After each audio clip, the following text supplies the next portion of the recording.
오늘 뭐 또 중요한 이슈가 연말정산 이슈일 텐데 조금 전에 뭐 당정협의까지 했습니다. 예. 자, 정평론 의원께서 한번 좀 연말정산 뭐가 문제인지 저희 판넬로 한번 만들어봤는데 예. 정리를 한번 해줘 보시죠. 일단 이제 속보 이제 정리를 하면은 네. 당정 그러니까 청와대하고 여당은 소급을 그러니까 올해분도 5월에 네. 몇 가지 고쳐서 소급을 다시 해주자라는 얘기가 지금 사실 합의가 된 것 같거든요. 네. 이제 뭐 야당이 어떻게 돼서 국회법을 이제 개정해야 되겠지만 네. 일단 그건 좀 논의를 하기로 예, 하고요. 조금 있다. 예. 네.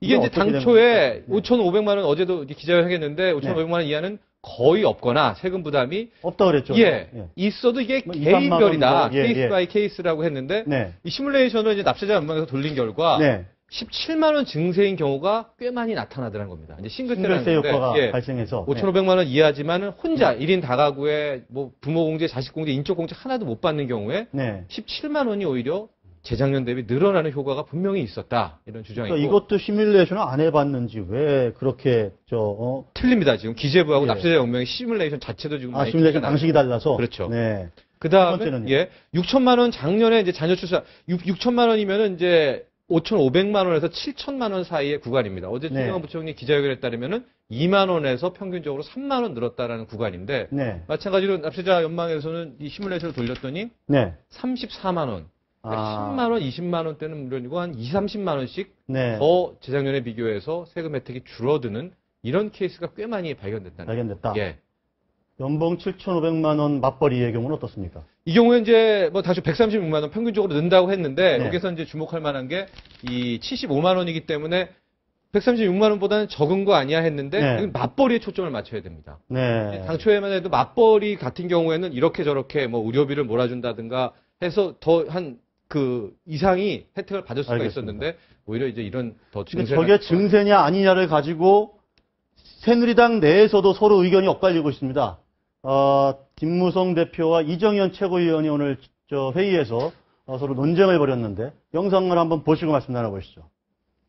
전에는 많이 뛰어갔다 그 말입니다. 그리고 연말에 가서 많이 돌려줬습니다. 적게 뛰고 적게 돌려주고 국민 이득을 보도록 바꾸자. 이게 국민적인 요구였고 시민단체들의 요구였고 불가피했다.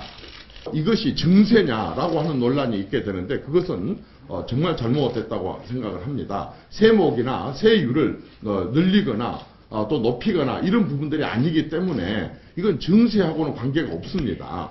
시기를 갖고 있기 때문에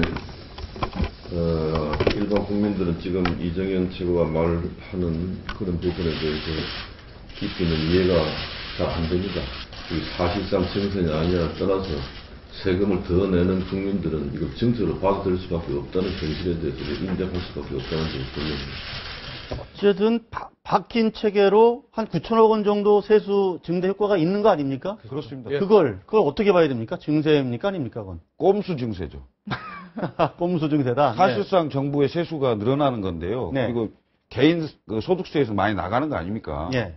이건 증세죠. 세목이나 비율을 높이지 않았다고 해서 세수 변동이 없다면 혹시 모르겠습니다만은 네. 당연히 정부 세수가 9,300억이 느는 거니까 네. 증세죠. 근데 그것을 정확히 합법적이고 그 법에 근거해서 네. 세목을 늘리거나 뭐 이렇게 안 하고 네. 사실상 그 뭔가 이게 항목 조정을 해서 그 신고 방법을 바꾼 거 아닙니까? 네. 신고 방법을 바꿔서 사실상 꼼수 증세를 한 거죠. 음. 이게 지금 담배세를 인상하고요. 네. 그다음에 이게 연말정산까지 해서 사실상 여론이.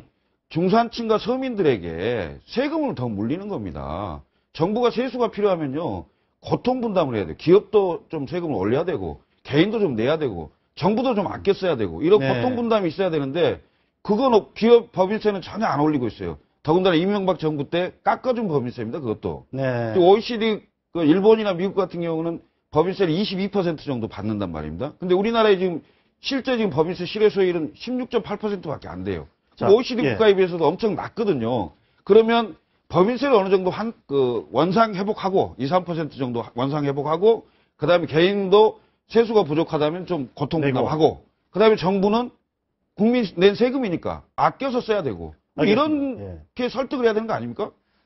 그런데 지금 뭐 이제 법인세 얘기까지 막 이제 번졌는데 이제 다시 좁혀서 오늘 당정협의에서 네. 이런저런 보완책을 마련하겠다.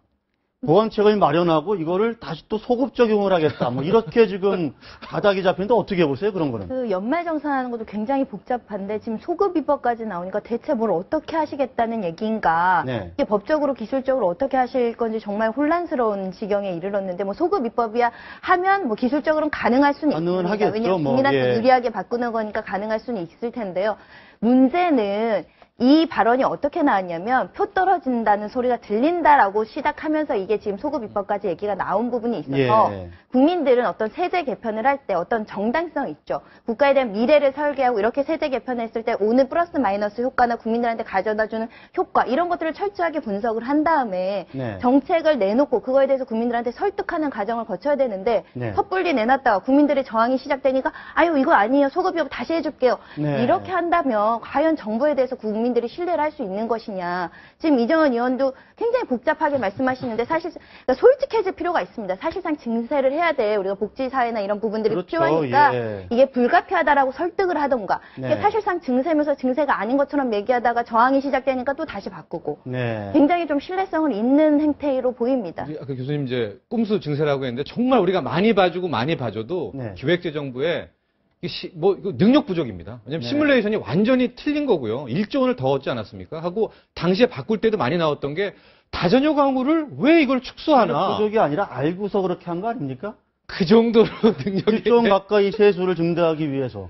그런데 하여 나온 게 그때 당시에도 다전효가고 출산공제 지금 그런 저출산 문제 부분들 큰데 하나도, 지적했었거든요. 네. 연금 상품도 이거 안 된다. 이거 5천만 원, 6천만 원 하시는 분들은 이거 가지고 연말정산 많이 한다는 지적을 많이 했는데도 바꿔놓고 네. 지금 또 막 비난받으니까 그거 두 개 지금 다시 되돌리겠다고 하는 거거든요. 땜빵 하는 네. 거죠, 땜빵. 그게 안타깝죠. 정부의 땜빵 하는 거죠. 정부 또 국회의 신뢰도는 뭐 한없이 추락할 수밖에 없을 것 같습니다. 그렇습니다.